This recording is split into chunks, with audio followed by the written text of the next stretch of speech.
अब बात दिल्ली में विधानसभा चुनाव से पहले छिड़े सियासी संग्राम की भी करते हैं। दिल्ली में एक और घोषणा का दौर रहा, दूसरी ओर सियासी ऐलान के सवाल है। एक और घुसपैठियों पर संग्राम है तो दूसरी ओर आरोपों की बौछार है। दिल्ली के चुनाव का ऐलान अभी हुआ नहीं है, लेकिन सत्ता पक्ष और विपक्ष के बीच हमलों के दौर तेज हो चुके हैं। इसी वार पलटवार के बीच आज आम आदमी पार्टी सरकार ने दिल्ली के लोगों के लिए घोषणाओं का एक और पिटारा खोल दिया। आम आदमी पार्टी के संयोजक अरविंद केजरीवाल ने 2 योजनाओं के लिए रजिस्ट्रेशन शुरू करने का ऐलान किया। पहला रजिस्ट्रेशन महिला सम्मान योजना के लिए होगा, जिसके तहत महिलाओं को 2100 रुपए दिए जाएंगे। वहीं दूसरा रजिस्ट्रेशन संजीवनी योजना के लिए होगा, जिसके तहत 60 साल से ऊपर के सभी बुजुर्गों का प्राइवेट या सरकारी अस्पताल में मुफ्त इलाज होगा। सब लोगों को मैं कहना चाहता हूं, आपको चिंता करने की जरूरत नहीं है। अब आम आदमी पार्टी की सरकार आपका इलाज कराएगी। इस योजना का भी लोग बहुत बेसब्री से इंतजार कर रहे हैं। इसका रजिस्ट्रेशन भी कल से चालू होगा। तो जो हमारी टीम्स घर घर जाएंगी वो दोनों योजनाओं का रजिस्ट्रेशन करेंगी, संजीवनी योजना का भी और महिला सम्मान योजना का भी। हम लोग जाएंगे कुछ एरियाज़ के अंदर और शुरुआत करेंगे। मैं, आतिशी जी, मनीष जी, हम लोग कुछ इलाकों में जाके और अपने हाथ से लोगों का रजिस्ट्रेशन करेंगे और उसके बाद इस स्कीम का पूरी दिल्ली में कल से रजिस्ट्रेशन चालू हो जाएगा। दिल्ली चुनाव से पहले आप लगातार नई घोषणाएं कर रही है और कोशिश है कि इसके जरिए राजधानी के वोटरों को लुभाया जाए। एक दिन पहले ही दिल्ली सरकार ने दलित छात्रों को स्कॉलरशिप देने का ऐलान किया। दिल्ली के ऑटो वालों के लिए भी आप सरकार घोषणा कर चुकी है। वहीं बीजेपी सरकार के इन सारे ऐलान पर सवाल बीजेपी उठा रही है। पंजाब में भी 2021-22 में इन्होंने यही योजना, इस प्रकार की योजना की घोषणा पंजाब में करी थी कि ये पंजाब की महिलाओं के खाते में पैसे देंगे।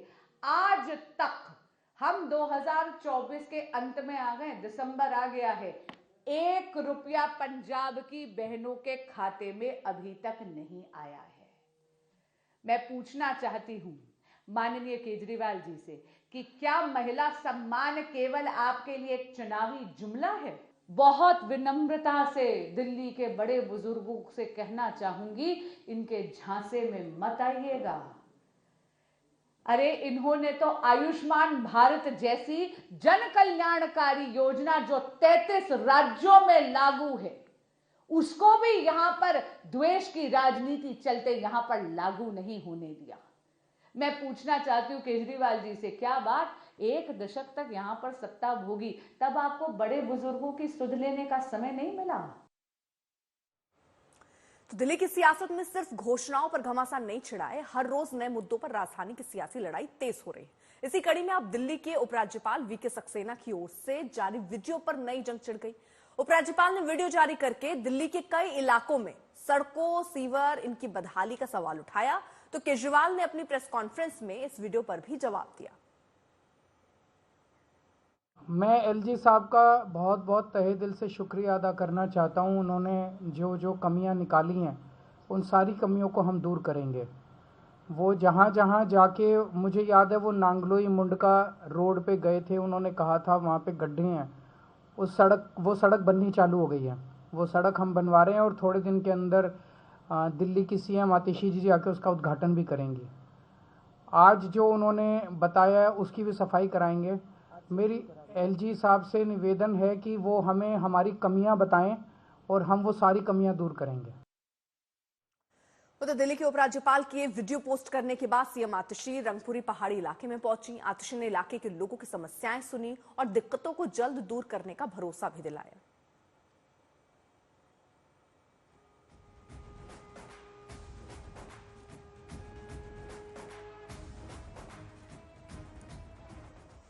अरविंद केजरीवाल भले ही आप सरकार की कमियां बताने के लिए उपराज्यपाल का शुक्रिया कर रहे हैं, लेकिन उपराज्यपाल के एक फैसले ने केजरीवाल की मुश्किलें बढ़ा दी हैं।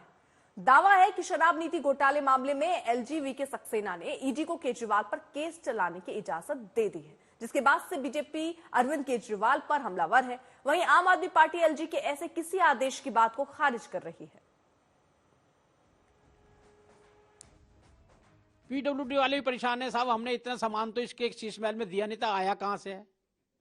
आखिर शीश महल किसके पैसे से बना है? क्या वो शराब घोटाले के अंदर पैसा नहीं मिला वो उससे बना है क्या? जमुना साफ करनी थी उसके लिए पैसा खा के बना है क्या? जो 2-3 लाख में कमरे बनने चाहिए स्कूल के 35-25 लाख में बनाए गए हैं, क्या वो पैसा खाया गया है? दिल्ली के विकास में जो पैसा लगना था उस पैसे को बर्बाद करने का काम किया है। दिल्ली को, युवाओं को बर्बाद, एक बोतल हाथ में, एक बोतल के साथ एक बोतल फ्री देने का काम किया है। तो इसलिए मुझे लगता है कानून अपना काम करेगा, चाहे कितना भी बड़ा आदमी क्यों ना हो, कानून के सामने सब गुनाहगार हैं। ये खबर झूठी है, फर्जी है। ऐसी कोई मंजूरी एलजी सक्सेना ने ईडी को नहीं दी अरविंद केजरीवाल जी के खिलाफ कार्रवाई करने की, और अगर सच है तो कॉपी दिखाए। ऐसा कोई भी प्रमाण टू प्रोसिक्यूट सामने नहीं आया है, इसलिए ये खबर बिल्कुल बेबुनियाद है। दिल्ली शराब नीति घोटाले में एलजी के ईडी को केस चलाने की इजाजत की खबर के बाद सिर्फ बीजेपी ही केजरीवाल पर हमलावर नहीं है। नई दिल्ली सीट से केजरीवाल के खिलाफ कांग्रेस प्रत्याशी संदीप दीक्षित ने भी पूर्व सीएम के खिलाफ मोर्चा खोल दिया है। क्योंकि सारा कुछ जो है प्राइवेट लोगों को दे दिया, वो आंकड़े दिखाते हैं कि प्राइवेट लोगों को करोड़ों का, सैकड़ों करोड़ों का फायदा हुआ, वो भी शायद 3-4-6 महीने के अंदर अंदर। और यही नहीं कि दिल्ली के लोगों को मिले, चलो भाई आपने दिल्ली के किसी इंडस्ट्रियलिस्ट को, दिल्ली के किसी बड़े बिजनेसमैन को फायदा किया, दक्षिण भारत से कंपनियां बुलाकर उनको ठेका दिया और दक्षिण भारत की उन कंपनियों के ऊपर कई तरीके के प्रश्न चिन्ह लगते हैं। तो ये बात स्पष्ट हो गई थी कि सैकड़ों करोड़ों का इसमें घोटाला है। चलिए अच्छा हुआ कि अब उसको फाइनली एक इन्वेस्टिगेशन के लिए भेजा गया है। तो चुनाव से ठीक पहले घोषणाओं पर संग्राम है, दिल्ली सरकार के काम पर सवाल है, शराब नीति घोटाले पर सियासी बवाल के साथ राजधानी की राजनीति में घुसपैठ का मुद्दा भी अब तेजी से गरमा रहा है। इसके बीच दिल्ली पुलिस का एक्शन भी तेज है। दिल्ली पुलिस ने 175 संदिग्ध बांग्लादेशियों की पहचान की है और दस्तावेजों की जांच कर उनके खिलाफ कार्रवाई की तैयारी है। आम आदमी पार्टी इलीगल घुसपैठियों का वोट बनवाने में लगी हुई है। हम कह रहे हैं अगर किसी भी सही व्यक्ति का वोट कट गया हो तो उसको जोड़ना चाहिए और इलीगल घुसपैठियों का वोट कटना चाहिए। आप केवल अरविंद केजरीवाल से इतना कहलवा दीजिए कि इलीगल घुसपैठियों का वोट कटना चाहिए कि नहीं कटना चाहिए, वो कभी नहीं बोल सकते कटना चाहिए। क्यों? ये रोहिंग्या और इलीगल घुसपैठिए, इनको जो अधिकारी वोट बनाया होगा उसको भी जेल होगी, जो अधिकारी जो विधायक साइन किया होगा उसको भी जेल होगी, और जो लोग इसको पैसा लेकर के इस तरह से कुकृत्य किए होंगे उनको भी जेल होगी, सजा होगी। मेरा स्पष्ट मामला है, भारतीय जनता पार्टी चाहती है कि फर्जी वोट कटें और सही वोट जुटे। जैसे महाराष्ट्र में वोट काटी गई थी, ऐसे ही वोट काट रहे हैं। नाम ये बांग्लादेशी, रोहिंगा इस टाइप का नाम दे रहे हैं, और हम भी कहते हैं कि यदि कोई बांग्लादेशी रोहिंगा कोई है तो हटाओ उसको, लेकिन ये उसके तहत में कई लोगों के वोट काट रहे हैं। जैसे अभी संजय भैया ने बताया था कि राम सिंह नाम के है, तो राम सिंह तो क्या नाम है, इधर ही का हिंदुस्तानी है, उसका भी वोट कट रहा है। हाँ, और भी बहुत से नाम ऐसे बताए, जो सुमन है, कुसुम है, वो सब इंडियन नाम है और उनके नाम कटे जा रहे हैं। तो वो उनके नाम काटे हैं जो आम आदमी पार्टी को पसंद करते हैं, उनके नाम काटे जा रहे हैं। दिल्ली में पूर्वांचल के लोगों के अपमान का आरोप भी इस वक्त सियासी गलियारे में सुलग रहा है। दरअसल अरविंद केजरीवाल ने आरोप लगाया था कि बीजेपी अध्यक्ष जेपी नड्डा ने पूर्वांचल के लोगों का अपमान किया, उनके वोट काटे जा रहे हैं। इसका जवाब आज बिहार के डिप्टी सीएम सम्राट चौधरी ने दिल्ली आकर दिया है। खुलेआम सदन के अंदर भारतीय जनता पार्टी के अध्यक्ष जेपी नड्डा जी ने कबूल किया कि भारतीय जनता पार्टी के कार्यकर्ता पूर्वांचल समाज के, रोहिंग्या के, बांग्लादेशियों के नाम कटवा रहे हैं। हम इसकी कड़ी निंदा करते हैं और ये एक पूरे पूर्वांचल समाज के खिलाफ साजिश है। और ये क्यों किया जा रहा है?